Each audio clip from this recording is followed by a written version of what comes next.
अस्सलामु अलैकुम वरहमतुल्लाहि तआला वबरकातुहू। बिस्मिल्लाहिर्रहमानिर्रहीम। नहमदुहु व नुसल्ली अला रसूलिहिल करीम, अम्मा बाद। अऊज़ु बिल्लाहि मिनश शैतानिर रजीम। बिस्मिल्लाहिर्रहमानिर्रहीम। अत्तलाक़ु मर्रतान फ़इम्साकुम बिमअरूफ़िन औ तसरीहुम बिइहसान।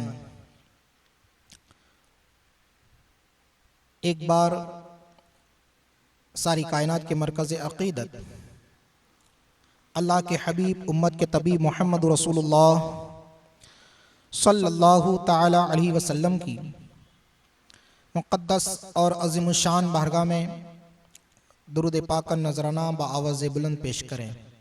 अल्लाहुम्मा सल्लि अला सय्यिदिना व मौलाना मुहम्मद मादिनिल जूदि वल करम व आलिहिल किराम व इब्निहिल करीम व बारिक वसल्लिम। दरसे बहार शरीयत में मुझे मुनासिब ये मालूम हुआ कि तलाक़ के मसाइल बयान किए जाएं, कि तलाक़ के मसाइल से नावाक़िफ़ियत की बिना पर बहुत सारे हज़रात हमारे मुस्लिम नौजवान सीधी राह से भटक जाते हैं, गुनाहों में मुब्तला हो जाते हैं और अपनी अच्छी ज़िंदगी को बर्बाद कर बैठते हैं। इसलिए मुनासिब यही है कि तलाक़ के कुछ मसाइल बयान किए जाएं ताकि हमारे नौजवान इसको सुने, समझें और बर वक्त इन मसाइल से इस्तिफ़ादा करने की कोशिश करें।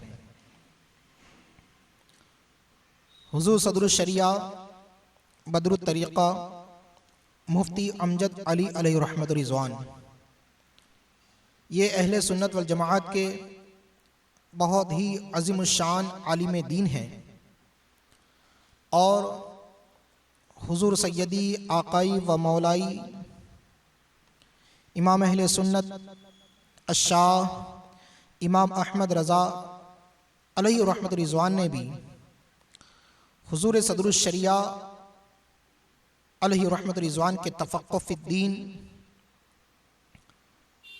और आपके मसाइल शरइया जानने का और आपके अंदर तफ़क़्क़ुह फ़िद्दीन ज़्यादा होने का लोगों में ऐलान फरमाया।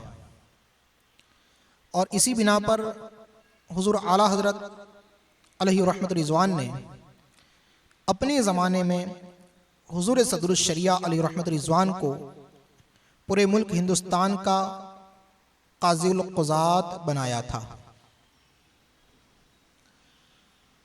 हुज़ूर सदरुश शरिया अलैहि रहमत रिज़वान ने बाहर शरीयत के 8वें हिस्से में तलाक़ के मसाइल को ज़िक्र फरमाया है। हुज़ूर सदरुश शरिया अलैहि रहमत रिज़वान के मसाइल बयान करने का तरीक़ा ये है कि पहले उस मौज़ू के मुताल्लिक़ वो कुरान मजीद की आयात करीमा पेश करते हैं, बादहू अहादीस नबविया पेश करते हैं, उसके बाद फ़िक़्ह हनफ़ी की मशहूर मारूफ़ किताबों से मसाइल बयान करते हैं। तो तलाक़ के बयान से पहले हुज़ूर सदरुश शरिया ने मसाइल बयान करने से पहले आयत करीमा और अहादीस नबविया को पेश किया है। तो हम भी तलाक़ के बारे में कुरान मजीद में क्या अहकामात हैं, क्या इरशादात हैं, उसको सुने। अल्लाह तबारक व तआला कुरान पाक में इरशाद फरमाता है, अत्तलाक़ु मर्रतान फ़इम्साकुम बिमअरूफ़िन औ तसरीहुम बिइहसान। यानी तलाक़ जिसके बाद रजअत हो सके 2 बार तक है। फिर भलाई के साथ रोक लेना है या नेकोई के साथ, अच्छाई के साथ छोड़ देना। इस आयत करीमा में अल्लाह तबारक व तआला ने तलाक़ रजई का हुक्म बयान फरमाया कि शौहर को एक तलाक देने या 2 तलाक देने का हक है कि जिसमें वो रजअत कर सकता है। एक तलाक देने या 2 तलाक देने के बाद अगर वो चाहता है कि अपनी बीवी से मुसालहत कर ले तो वो अपनी बीवी से रजअत कर ले। इंशाअल्लाह उसका तरीक़ा बयान होगा। और अगर मुसालहत नहीं हो पाती, अब उसको वो रखना ही नहीं चाहता, तो फिर उसकी इद्दत गुजर जाने दे कि इद्दत गुजर जाने के बाद बीवी उसके निकाह से मुकम्मल तौर पर निकल जाएगी। अब शौहर अपने रास्ते और बीवी अपने रास्ते। अल्लाह तबारक व तआला कुरान पाक में इरशाद फरमाता है, फ़इन तल्लक़हा फ़ला तहिल्लु लहू मिन बअदु हत्ता तनकिह ज़ौजन गैरह फ़इन तल्लक़हा फ़ला जुनाह अलैहिमा अन यतराजआ इन ज़न्ना अन युक़ीमा हुदूदल्लाह व तिल्का हुदूदुल्लाहि युबय्यिनुहा लिक़ौमिन यअलमून। अब इस आयत करीमा में अल्लाह तबारक व तआला 3 तलाक देने का हुक्म बयान फरमा रहा है। तर्जमा सुने। फिर अगर तीसरी तलाक दी तो उसके बाद वो औरत उसे हलाल न होगी जब तक दूसरे शौहर से निकाह न करे। फिर अगर दूसरे शौहर ने तलाक दे दी तो उन दोनों पर गुनाह नहीं कि दोनों आपस में निकाह कर ले। ये गुमान हो कि अल्लाह के हुदूद कायम रखेंगे और ये अल्लाह की हदें हैं, उन लोगों के लिए बयान करता है जो समझदार है। इस आयत करीमा में अल्लाह तबारक व तआला ने 3 तलाक देने का हुक्म बयान फरमाया कि शौहर को एक तलाक देने के बाद रजअत करने का हक है, 2 तलाक देने के बाद भी इद्दत में और बाद इद्दत बगैर हलाले निकाह करके रजअत करने का हक है। लेकिन अगर शौहर ने 3 तलाक़ें दे दी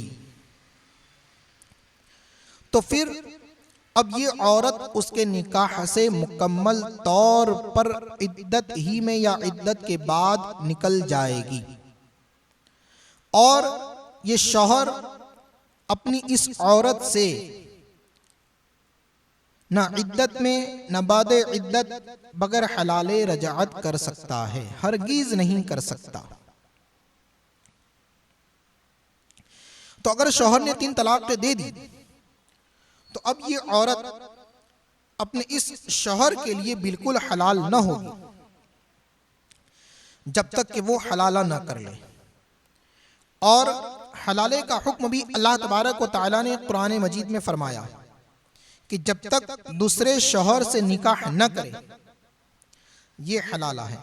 इंशाअल्लाहुल अज़ीज़ इसकी मुकम्मल तफसील बाद में बयान की जाएगी। आगे अल्लाह तबारक व तआला इरशाद फरमाता है, व इज़ा तल्लक़तुमुन निसाअ फ़बलग़न अजलहुन्न फ़अम्सिकुहुन्न बिमअरूफ़िन औ सर्रिहूहुन्न बिमअरूफ़ वला तुमसिकुहुन्न दिरारन लितअतदू वमन यफ़अल ज़ालिका फ़क़द ज़लम नफ़्सहु वला तत्तख़िज़ू आयातिल्लाहि हुज़ुवा वज़कुरू निअमतल्लाहि अलैकुम वमा अंज़ला अलैकुम मिनल किताबि वल हिकमह वमा अंज़ला अलैकुम मिनल किताबि वल हिकमति यईज़ुकुम बिही वत्तकुल्लाह वअलमू अन्नल्लाह बिकुल्लि शैइन अलीम। यानी जब तुम औरतों को तलाक दो और उनकी मियाद पूरी होने लगे तो उन्हें भलाई के साथ रोक लो या खूबी के साथ छोड़ दो, और उन्हें ज़रर देने के लिए न रोको कि हद से गुजर जाओ, और जो ऐसा करेगा उसने अपनी जान पर जुल्म किया। और अल्लाह की आयतों को ठट्ठा न बनाओ, और अल्लाह की नेमत जो तुम पर है उसे याद करो, और वो जो उसने किताब व हिकमत तुम पर उतारी तुम्हें नसीहत देने को, और अल्लाह से डरते रहो और जान लो कि अल्लाह हर शय को जानता है। अल-मुख्तसर, इस आयत करीमा में अल्लाह तबारक व तआला ने मुसलमानों को ये हुक्म दिया कि वो अपनी औरतों को तलाक अगर देते हैं तो अगर रुजू करना है तो इद्दत में कर लो, और अगर रुजू नहीं करना है तो फिर इद्दत गुजर जाने के बाद उनको अच्छाई के साथ भलाई के साथ उनको छोड़ दो। उन पर जुल्म न करो, उनको सताओ नहीं और उनको तकलीफ न दो। माशाल्लाह, ये है मज़हब इस्लाम की खूबी कि अल्लाह तबारक व तआला मुसलमानों को ये बार बार हुक्म दे रहा है कि वो औरतों पर जुल्म व ज़्यादती न करें, हद से तजावुज़ न करें, अल्लाह की हुदूद को पामाल न करें, अल्लाह के हुक्म और उसके इरशादात की बजा आवरी करते रहे और अल्लाह तबारक व तआला की फरमा बरदारी में अपनी ज़िंदगी गुजारें। आगे अल्लाह तबारक व तआला इरशाद फरमाता है, वइज़ा तल्लक़्तुमुन निसाअ फ़बलग़न अजलहुन्न फ़ला तअदुलूहुन्न अन यनकिहन अज़वाजहुन्न इज़ा तरादौ बैनहुम बिलमअरूफ़ ज़ालिका युअज़ु बिही मन कान मिनकुम युमिनु बिल्लाहि वल यौमिल आखिर ज़ालिकुम अज़का लकुम व अत्हर वल्लाहु यअलमु व अंतुम ला तअलमून। यानी जब तुम औरतों को तलाक दो और उनकी मियाद पूरी हो जाए तो औरतों के वालियों उन्हें न रोको इससे कि अपने शौहरों से निकाह कर ले, जबकि आपस में मुवाफ़िक़ शरअ रज़ामंद हो जाएं। ये नसीहत उसे दी जाती है जो तुम में से अल्लाह और क़यामत पर ईमान रखता हो। ये तुम्हारे लिए ज़्यादा सुथरा और पाकीज़ा है, और अल्लाह जानता है और तुम नहीं जानते। माशाअल्लाह, ये बहुत ही बेहतरीन हुक्म अल्लाह तबारक व तआला ने बंदे मोमिन को अता फरमाया। इसका पस मंज़र सुने कि हज़रत माक़िल बिन यसार रज़ी अल्लाह ताला अन्हु की बहन का निकाह आसिम बिन अदी के साथ हुआ था। उन्होंने हज़रत माक़िल बिन यसार की बहन को तलाक दे दी थी, लेकिन इद्दत गुजर जाने के बाद फिर आसिम ने निकाह की दरख्वास्त की तो हज़रत माक़िल बिन यसार मना करने लगे कि अब मैं अपनी बहन का निकाह तुम्हारे साथ नहीं करूंगा। उनके हक में ये आयत करीमा नाजिल हुई कि अगरचे उनके शौहर ने उनको तलाक दे दी थी और तलाक रजई थी और इद्दत गुजर भी चुकी थी, लेकिन अगर ये औरत किसी और से निकाह करना चाहती है या वही पहले वाले शौहर ही से निकाह करना चाहती है तो औरतों के वालियों, औरतों के सरपरस्तों, बल्कि खुशी खुशी उनका निकाह चाहे तो किसी नए मर्द के साथ या फिर उसी पहले वाले शौहर के साथ कर दो। तो आयत करीमा का खुलासा यह है कि जब किसी औरत की इद्दत गुजर जाए और इद्दत के बाद वो औरत किसी से निकाह का इरादा करे, खा वो कोई नया आदमी हो या वही हो जिसने तलाक दी थी, तो अगर वो मर्द और औरत बाहम रजामंद हैं तो औरत के सरपरस्तों को बिला वजह मना करने का हक नहीं। यानी उस पहले वाले शौहर ने भी तलाक रजई दी थी उस वक्त। इस इस हुक्म की अहमियत को वाज़ेह करने के लिए फरमाया कि ये हर उस आदमी को नसीहत की जा रही है जो अल्लाह ताला और आखिरत पर ईमान रखता है। मजीद फरमाया कि इस हुक्म पर अमल करना उन औरतों पर और उन औरतों के वालियों सरपरस्तों के लिए ज्यादा पाकीज़गी व तहारत का बाइस है, क्योंकि बाज़ औक़ात साबिक़ा ताल्लुक़ात की वजह से औरतें गलत कदम भी उठा लेती है जो बाद में सबके लिए परेशानी का बाइस बनता है। इसलिए औरतों को मजीद निकाह से बिला वजह मना न करो। तुम्हारी हकीकी हिकमत व मसलहत को तुम नहीं जानते, अल्लाह ताला जानता है। तो ये अल्लाह तबारक व ताला के इरशादात थे तलाक के मुतअल्लिक़, जो सूरह बकरा की आयत नंबर 229, 230, 231 और 232 में अल्लाह तबारक व ताला ने बयान फरमाया, जिसमें तलाक़ रजई, तलाक़ सरही और तलाक़ मुग़ल्लज़ा वग़ैरह की तफसील और उनकी इद्दतों की तफसील भी अल्लाह तबारक व ताला ने यहाँ बयान फरमाई और एक ऐसा कानून अता फरमाया कि जिस पर अमल पैरा होने में दुनिया और आखिरत की कामयाबी है और जिससे रूह गर्दानी ये दुनिया में भी खसारा और आखिरत में भी खसारे का सबब बन सकता है।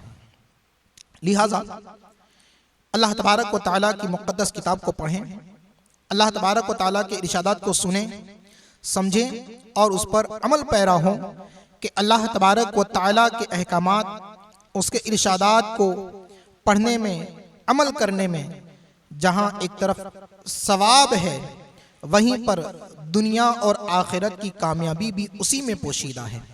अल्लाह तबारक व ताला अपने अहकामात को सुनने, समझने, पढ़ने और उस पर अमल खैर की तौफीक रफ़ीक अता फरमाएं। अस्सलामु अलैकुम व रहमतुल्लाहि तआला व बरकातुहू।